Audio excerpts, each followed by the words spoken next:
Bring that ass back like a boom, boom, boom, boom.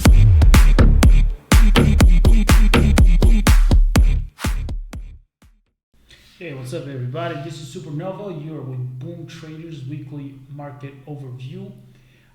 Today is May the 7th, so we're doing it for the 18th week of this year. And as usual, let me do a quick session overview so you know what to expect in this market overview. So we have the risk vest, as usual, tactical trading environment, current markets, and then we're going to do a summary. So risk vest, no change since last week. Obviously, if you've been following the market for the last week, you know that it's not a pretty place to be right now. So our signal is negative, and that really hasn't changed since the 22nd of November last year. We had a brief glimpse of hope for a week or so where we got this buy signal, so to speak, but it was quickly reversed to negative again. The general market is negative, the up-down volume, the new highs, the new lows, stock participation, pretty much everything is negative. And if we're talking about the tactical trading environment and we are trying to trade breakouts mainly, our signal is on red, which means that they are now working. Maximum caution is advised, and there are very few stocks that you might be able to trade to the upside, and they're pretty much all located in the XLE, which is the energy sector. But a little bit more on that further down in the presentation. So with that, let me take you to my notes and see what I have for you this week.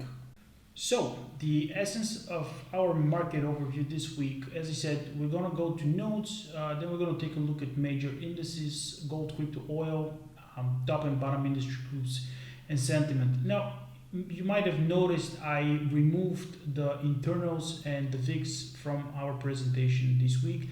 This is far from the truth. I have it in my notes. I want to take a look at the sentiment as well in my notes. So what I'll be leaving here for the sentiment category, as usual, is just the CNN fear and greed index and the crypto sentiment. But the other part that includes the bears and the bulls in terms of analysts' expectations, I'll have here in my notes because there are a little bit more things that I want to discuss this week.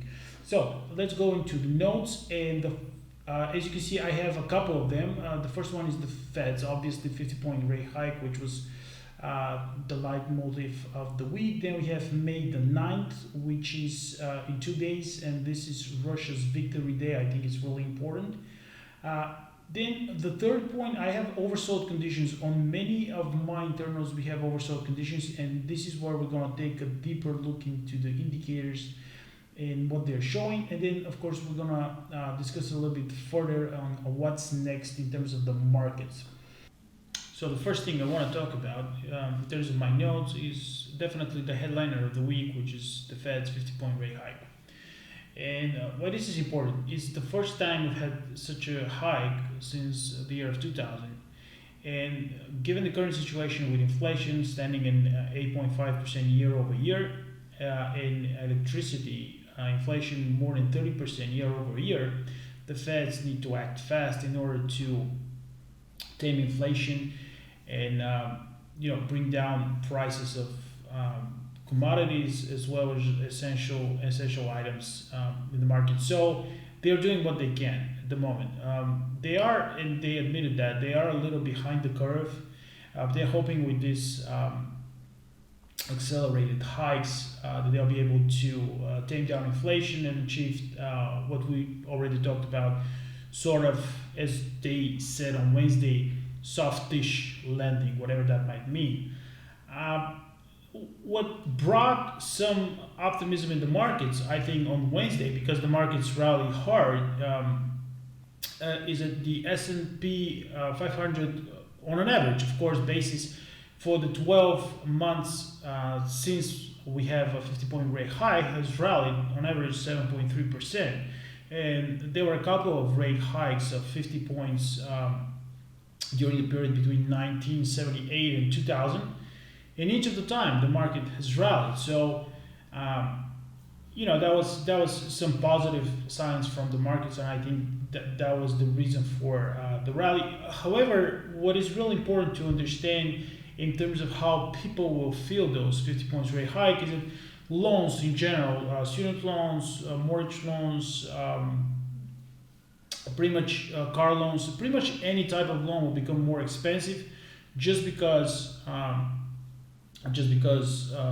the mortgage 15-year and the 30-year term mortgages are tied to the yield. So if the rates are going higher, then the loans are becoming more expensive for people. So this is pretty much the immediate effect that people will feel from those rate hikes. And the other one is, of course, trying to tame inflation if that's possible at this moment with all the geopolitical stuff that's going on. So moving on to the second point, which is a special day in the history of Russia, Soviet Union related countries in general. So my second note is on the date May 9th, which is Russia's Victory Day celebration. Usually every year there's like a huge rally of military equipment. A lot of people gather downtown Moscow and other Russian cities, and this is a picture of preparations that are happening as we speak in Moscow. What you have to understand, this is a huge deal for Russia and other Russian-related countries as well. So the first time this was celebrated was in 1965. Ukraine also celebrates a holiday today, but they moved it to May 8th, as it's known in other parts of the world, in Europe especially. And the reason is actually on May 8th, 1945, the commander of the German forces surrendered to the Red Army, the Russian forces. But since there were some time differences between Berlin and Moscow, I believe it's like 3 or 4 hours. In Russia, it was May 9th, whereas in Europe was still May 8th. And this day basically marks some incredible sacrifice from the Russian people and other nations that were part of the Soviet Union made in the fight against the Nazism. You have to understand, Russia lost more than 25 million people in World War II, and it was actually a very interesting thing how the whole thing between Nazi Germany and Russia happened, because at that moment Joseph Stalin was the Russian ruler. He was unprepared. He was caught unprepared, having taken part in the 1939 invasion of Poland. He was doing the invasion with the Nazis, helping them. And he had a deal with Adolf Hitler at the time that Adolf Hitler would protect him, and there were actually no warning signs from his foreign diplomats that anything like this could happen. On the other side, which is also really interesting to see how it plays out today, Hitler actually thought that this war, well, not war, but invasion on Russia would be very swift and fast. So his soldiers actually did not bring any winter clothes with them. And he was like, that's not going to last more than 3 months. However, it took time. Winter caught up on them. They were unprepared. And basically what happened is they lost the war due to the arrogancy of their leader. And when I was preparing this presentation for today, I was thinking, well, that sounds strangely similar to what's happening right now. Putin was hoping for a swift victory, and they were not expecting this to take so much time, so much resistance from the Ukrainian army, and of course the other part of the world. So basically a lot of analysts are expecting that something will be announced on May the 9th. I was about to say tomorrow, but it's on Monday.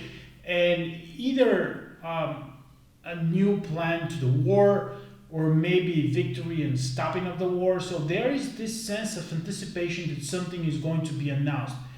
I just wanted to include this in the presentation because it's a huge deal for actually the two parties involved in this conflict, and this conflict has been weighing down on the markets as well. So it's really interesting to see what will happen in the next couple of days in relation to the conflict.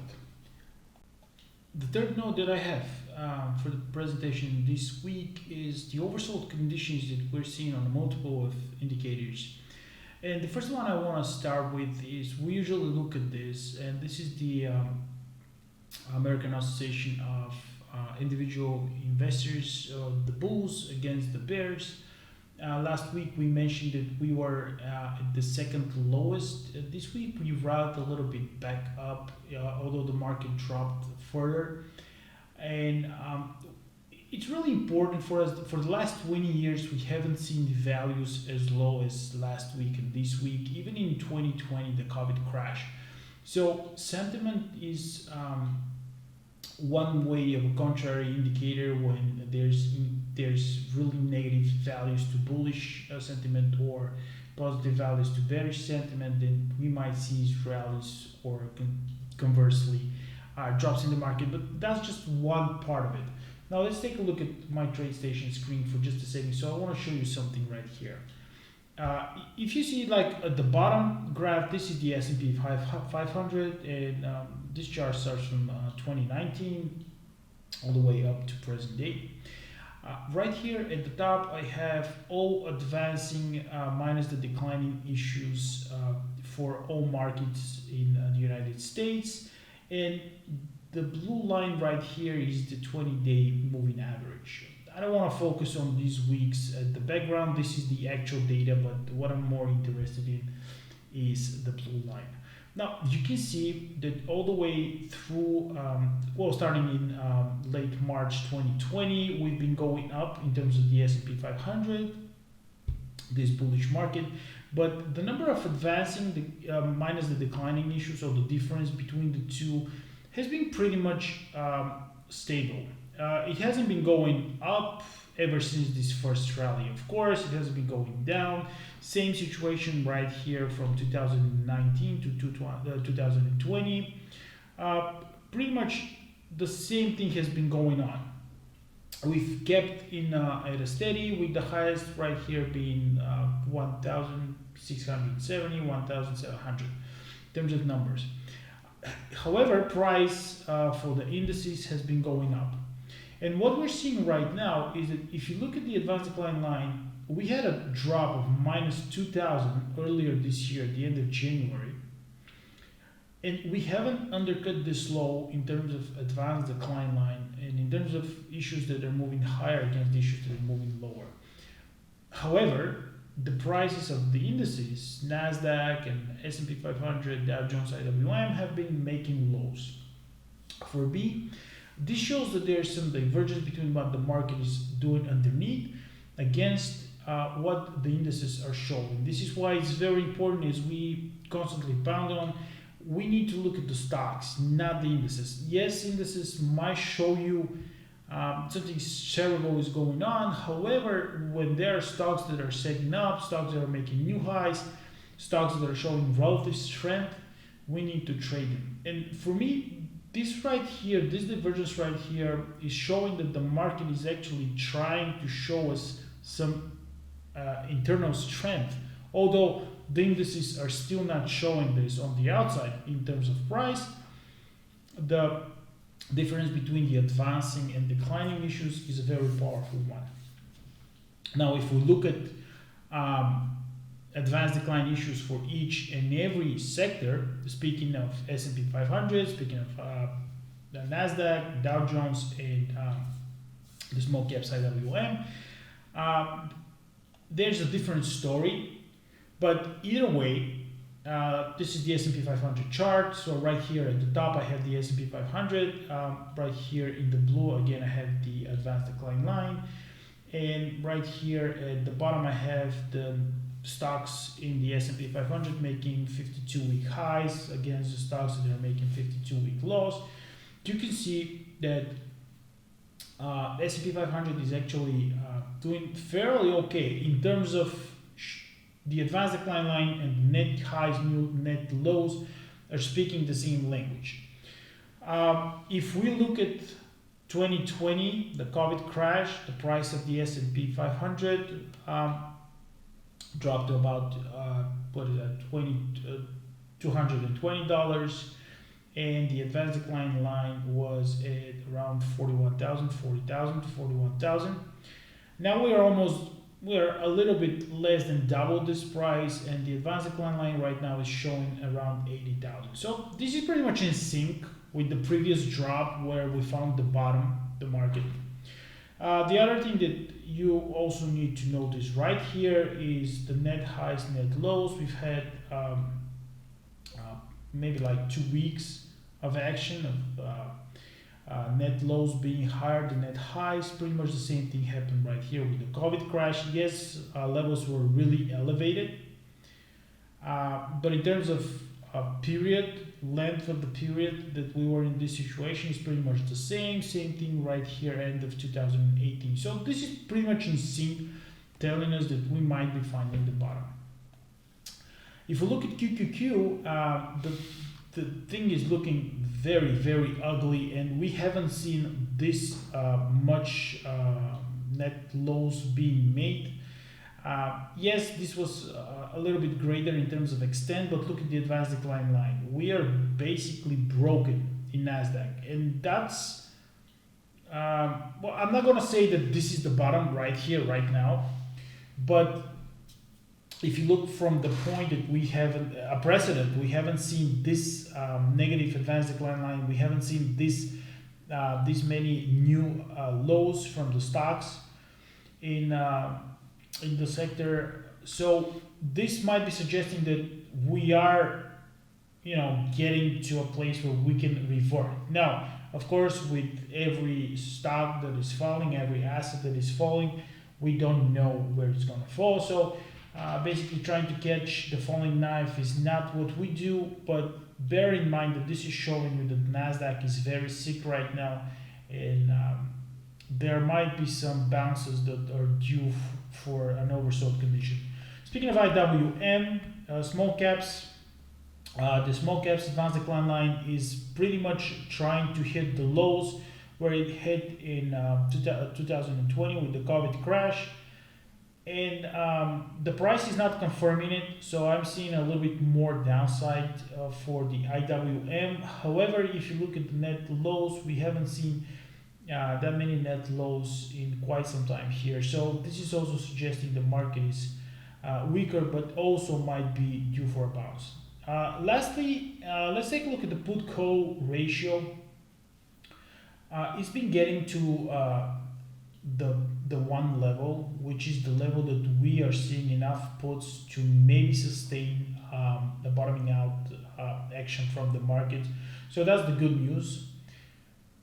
And if we look at my indicator for the stocks that are above their 20, 50 and 200 day moving average alongside stochastics, you will see this is the green line right here are the stocks that are above their 20-day moving average, and the purple line, I've highlighted those two because these are the more important ones, and the purple line are the number of stocks that are above their 200-day moving average, so 20-day, 200-day, and you can see both of them are in the oversold condition right here below 20. So we have below 20% of stocks above their 200-day moving average and below 20% of stocks above their 20-day moving average.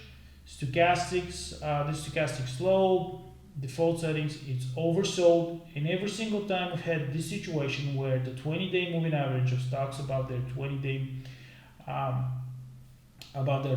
moving average is below 20 and stochastics oversold, we've seen bounces in the market. So you can see right here, you can see it right here, this is the S&P 500 at the bottom, you see it right here, we got to about 25% of stocks above their 20-day moving average. If we zoom out a little bit, you'll see it right here. I've had these pointers, I just deleted them for clarity of the presentation, but you can see this is continuously telling us that this is an oversold situation. One thing I want you to notice here, and this is from, let's start from the beginning of 21. If you look at the purple line right here, these are the number of stocks above their 200-day moving average. We started with, 88.1, so like 90% right here. 90% on the 9th of February 2021, 90% of all stocks were above the 200-day moving average. And we've been precipitously dropping to get to about 19.1% right now. So although the 20-day moving average is oscillating, the 200-day moving average has been on a drop. And we haven't seen it this low in quite some time. If we look right here, the 2020 COVID crash, we had, 5% of stocks above the 200-day moving average. But we are definitely right here in the oversold situation. So we might be looking for some bouncing in the markets. And last but not least, the VIX. The VIX reading, we tried to get above the Bollinger Bands. We were reverted back and we're heading probably to the mean. And this would also mean that we might also see some positive action in the markets going to 430. So this was a little bit lengthy on the internals, but I wanted to show you what I'm reading in the markets and how I feel about them going forward. Now let's take a look at the indices themselves in terms of some price action and volume coming in, and then we're going to look at the industry groups.